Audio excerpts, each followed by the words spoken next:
Hi friends, Kuwait నుంచి మనం ఇండియాకు డబ్బులు ఎలా పంపించాలో ఈ వీడియోలో తెలుసుకుందాం.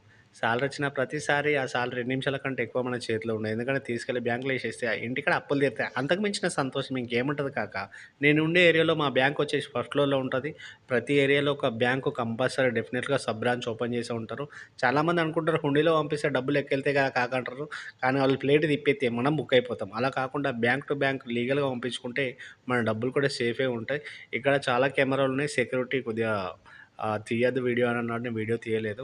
సో, అలా కెమెరా కిందకి పెట్టేసాను.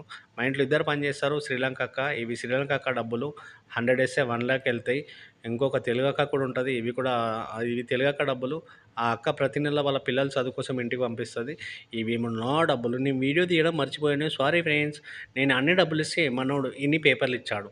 నీకేంది కాక కువైట్‌కి పోయి ఎంజాయ్ చేస్తున్నావు అంటారు. కానీ మా బతుకులు చూస్తే ఇలా ఉంటాయి. వీడియోలు నచ్చినట్టయితే లైక్,